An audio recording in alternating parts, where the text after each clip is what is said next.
Bienvenidos a esta nueva entrevista para Tiempo de Canarias. Hoy nos acompaña Lucía Merino de la Nuez, secretaria general de la Delegación del Gobierno en Canarias, con quien vamos a hablar, entre otros temas, de la defensa de los intereses canarios ante la Unión Europea.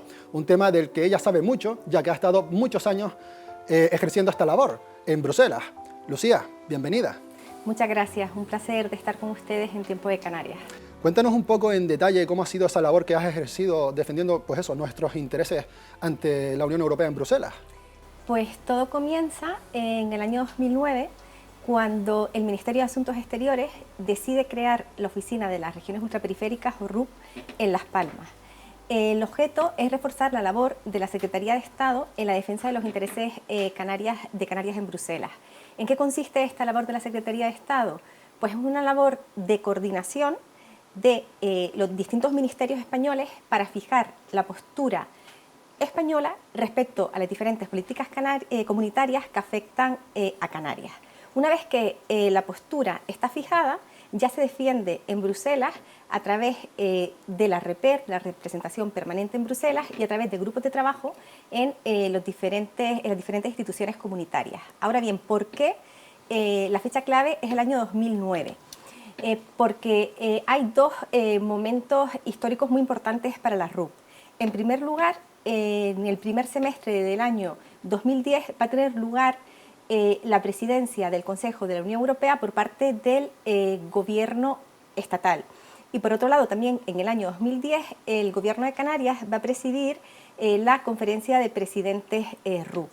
¿Qué quiso la Secretaría de Estado? Quiso aprovechar estos dos acontecimientos para impulsar, junto con la Oficina de las Regiones Ultraperiféricas, otros dos momentos históricos muy importantes para las regiones ultraperiféricas. En primer lugar, la celebración en Bruselas, en mayo del año 2010, del primer foro para la ultraperiferia, que es muy importante para promocionar toda la marca RUP en Europa. Y en segundo lugar, también en Las Palmas se firmó en mayo del 2010 un memorando conjunto de todas las regiones ultraperiféricas. Este memorándum es muy importante. ¿Por qué? Porque se basa en un cambio de paradigma que va a consistir en una nueva estrategia para la RUP. Ya no se va a considerar que las RUP solamente tienen una serie de hándicaps o de limitaciones, como son la insularidad o la lejanía para solicitar ayudas a Bruselas, sino que además se va a poner de manifiesto que las RUP son una ventaja para Europa. En definitiva, se trata de poner en valor a la RUP y poner de manifiesto todo lo que nosotros como RUP podemos aportar a la Unión Europea.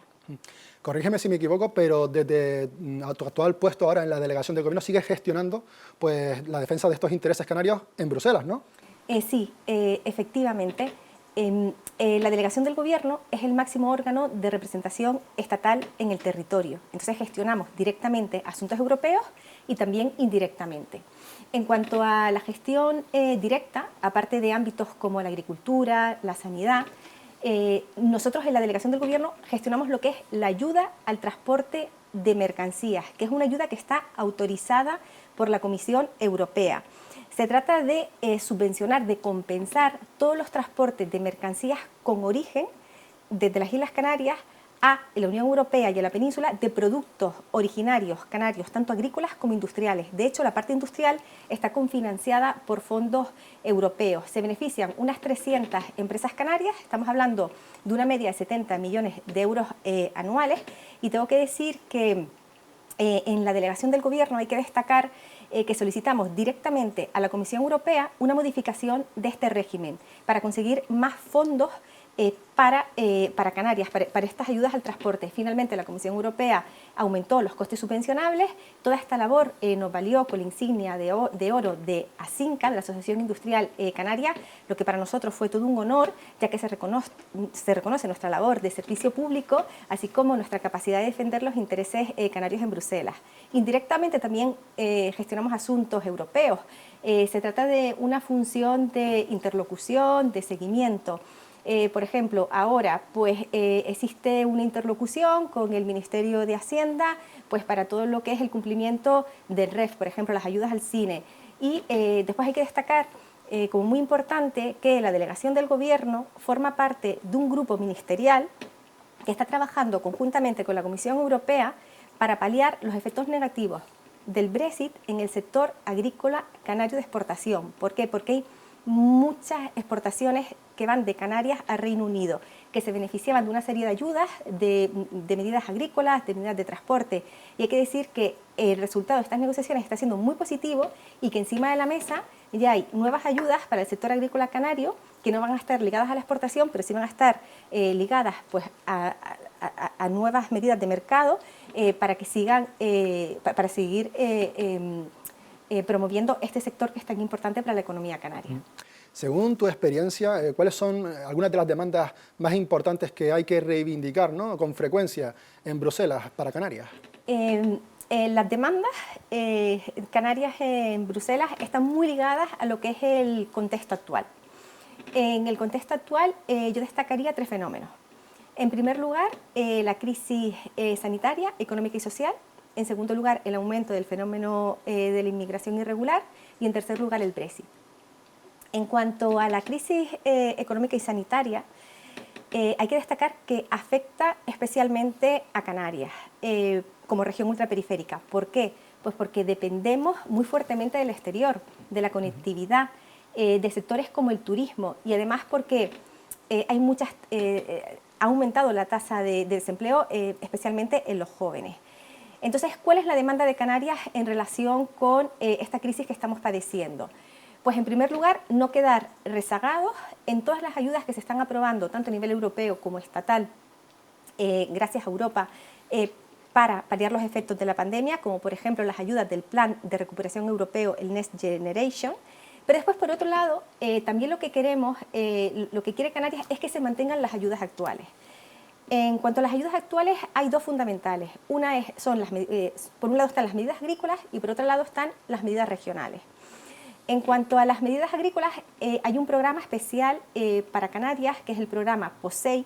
Estamos hablando de 268 millones de euros anuales, que ahora mismo, en mayo, se acaba de renovar este programa. Pero precisamente la Comisión Europea quería rebajar el montante que le correspondía a Canarias porque en la Unión Europea van a entrar nuevos Estados miembros.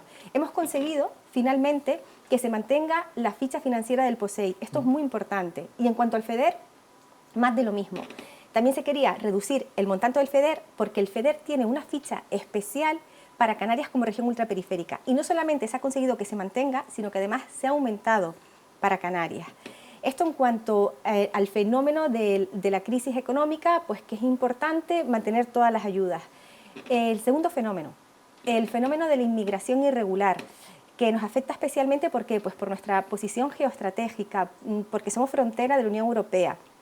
¿Cuál es la demanda canaria? La demanda canaria es que también hay nuevos fondos, el Fondo de Asilo y de Migración y el Fondo de Seguridad Interior, que queremos que haya una parte específica para las regiones ultraperiféricas. El objetivo final es que la inmigración se gestione de manera solidaria con el resto de regiones de la Unión Europea. Y ya finalmente, en cuanto al Brexit, ya me he referido al Brexit, el grupo de trabajo que tenemos para paliar los efectos negativos, aunque también afecta a sectores como el transporte, el turismo, pero vamos, en definitiva, de lo que se trata es que las medidas que tenemos, seguir manteniéndolas y aumentándolas, teniendo en cuenta cuál es el contexto actual que nos afecta especialmente a las regiones ultraperiféricas pues, por nuestra condición de lejanía, de ultraperificidad.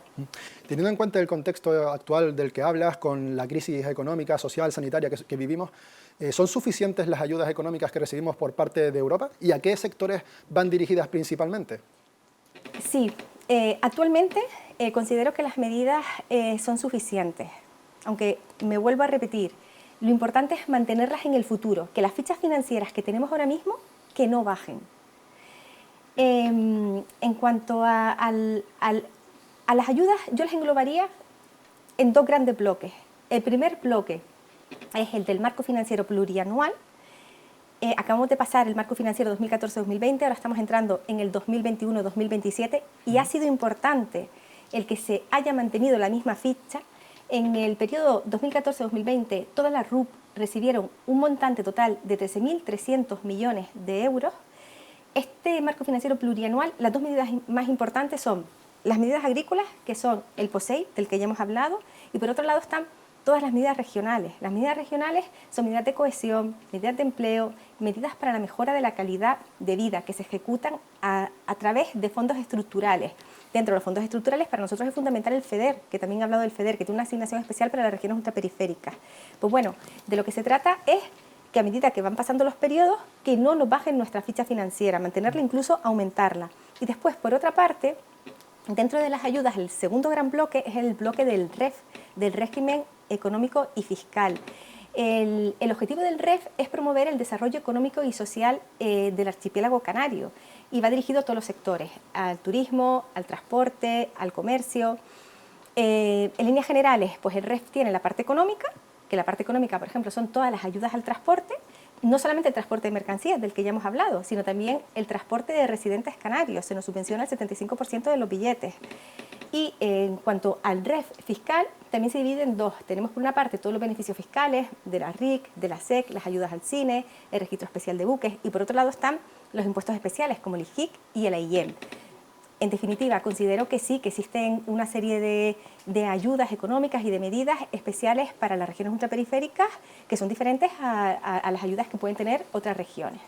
¿Y qué imagen se tiene de nosotros en Bruselas? ¿Se entienden nuestras singularidades como territorio ultraperiférico o cuesta, por el contrario, hacerlas entender? Actualmente sí que se nos entiende, sí que se nos tiene en cuenta. Hay que hablar, estamos hablando de una labor que llevan los Estados miembros con regiones ultraperiféricas, que son España, Francia y Portugal. Fue muy importante en el año 1999 porque fue a partir de entonces cuando los tratados de la Unión Europea reconocen las singularidades de las regiones ultraperiféricas, sus singularidades geográficas y económicas, y a partir del año 2000 la Comisión Europea impulsa lo que se denominan las estrategias RUP a través de comunicaciones. En estas comunicaciones están todas las medidas y las políticas especiales para la RUP, de las que he hablado anteriormente y muchas más. Además, hay que tener en cuenta que nosotros vamos de la mano de Portugal y de Francia. Francia es muy potente, tiene un ministerio solamente para las regiones ultraperiféricas, el Ministerio de Ultramar. Luego, ¿cuál es el objetivo? El objetivo es seguir como estamos, seguir luchando para que todas las políticas comunitarias siempre tengan en cuenta las regiones ultraperiféricas y seguir promocionando la marca RUP en Europa. Poner en valor que las regiones ultraperiféricas son una ventaja para Europa y que podemos aportar mucho. Y con respecto a Madrid, últimamente se habla mucho pues, de esa relación que tenemos con el Gobierno central. ¿Cómo de fluida es esa relación desde dentro de la delegación del Gobierno en Canarias? Es fluidísima. A ver, estamos en el mismo barco. En el mismo barco no, yo diría en el mismo transatlántico. Porque para mí la administración del Estado es como un gran transatlántico, mientras que la comunidad autónoma igual es un barco a motor y las entidades locales son barcos de vela. Tenemos una relación de accesibilidad directa al más alto nivel, como no podía ser de otra manera, hay total transparencia y hay total colaboración. Pero ¿qué pasa? Que estamos hablando de un transatlántico, entonces las cosas del Estado van más despacio. Por ejemplo, en el fenómeno migratorio, después de la crisis migratoria que tuvimos el año pasado, pues no había suficientes alojamientos para los inmigrantes que llegaban a nuestras costas. Pero poco a poco, gracias al Plan Canarias del Ministerio de Migraciones, ahora mismo sí contamos con alojamientos suficientes.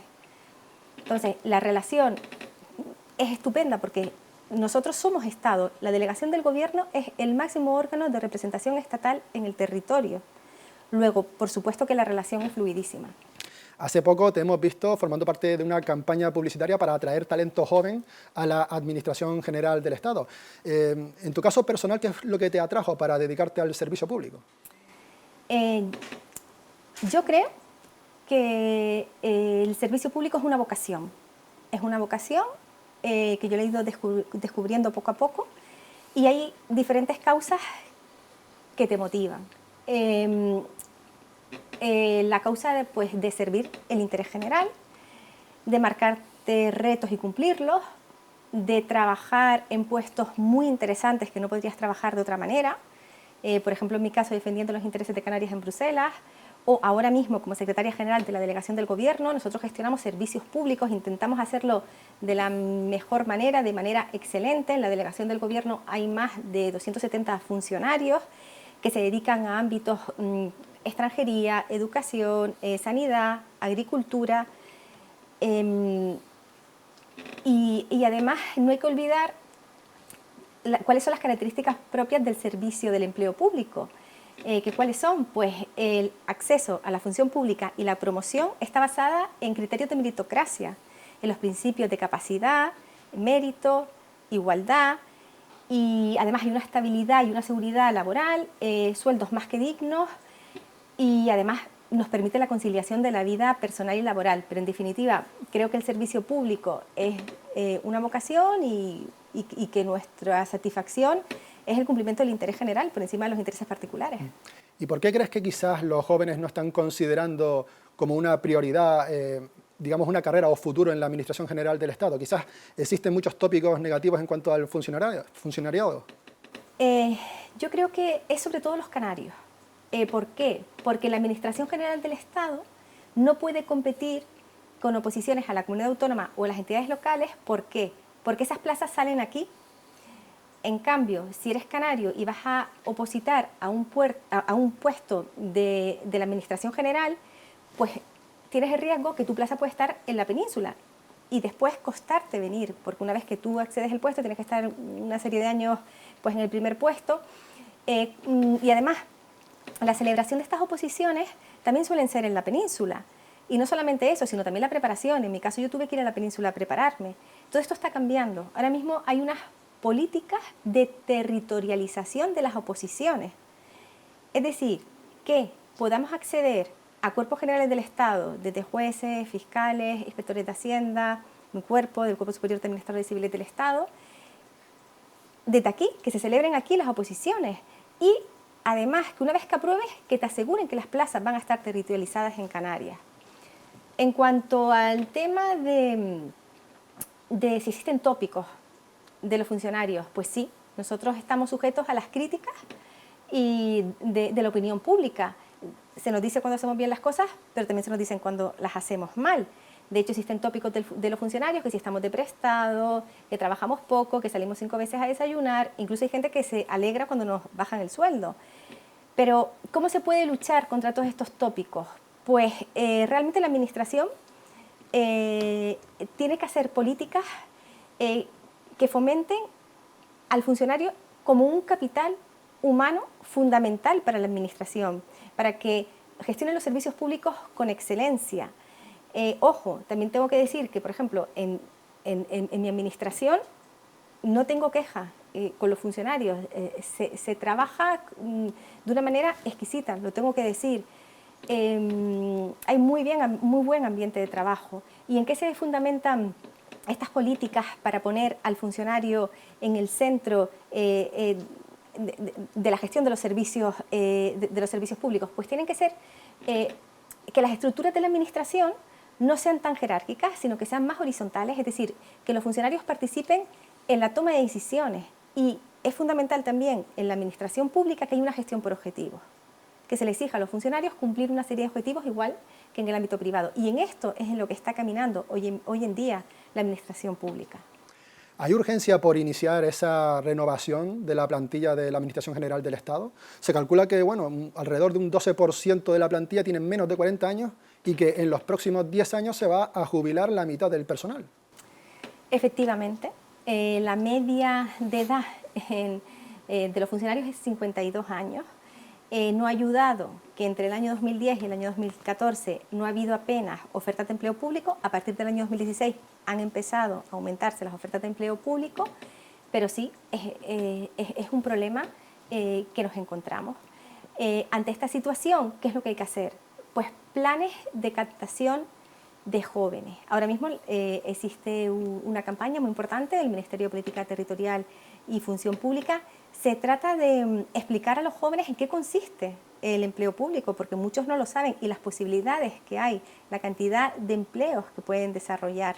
Esta entrevista la tenemos enmarcada en nuestra sección de Mujeres Visibles y me gustaría preguntarte si, según tu experiencia personal y profesional, existe un techo de cristal en la Administración General del Estado. ¿Es más complicado para las mujeres alcanzar puestos de gran responsabilidad? Pues tengo que decir que en la Administración General del Estado no tenemos la brecha de género que hay en otros ámbitos laborales privados. La razón principal es que el acceso a la función pública está basada en la meritocracia, en principios como la igualdad, la capacidad, los méritos, así como la promoción. Además, los sueldos son iguales para los hombres que para las mujeres. A los números nos remitimos. Si vemos el número de funcionarios, hombres, de funcionarios mujeres que hay en la administración pública, están muy equilibrados. Luego, no se puede hablar de una brecha de género en la administración pública ni de un techo de cristal en la administración pública. ¿Qué es lo importante? Pues lo importante es que la administración pública sea un reflejo en el que se tendría que mirar el ámbito privado para aprender de la administración pública y adoptar las políticas que tenemos, como por ejemplo políticas basadas en la conciliación de la vida personal y familiar y también políticas basadas en la meritocracia. Pues Lucía, ha sido un placer hablar contigo hoy de estos temas tan variados y tan interesantes como la defensa de los intereses canarios en Bruselas, la renovación de la plantilla de la Administración General del Estado, la relación con Madrid. Muchísimas gracias por habernos aportado tanta información. Un placer haberte tenido aquí con nosotros. Gracias. El placer es mío. Muchas gracias. Y a nuestros seguidores y lectores, como ya saben, pueden seguir toda nuestra actualidad, la actualidad informativa del archipiélago y a nivel nacional e internacional, tanto en nuestra página web como en nuestras redes sociales. Muchísimas gracias por habernos acompañado y hasta la próxima.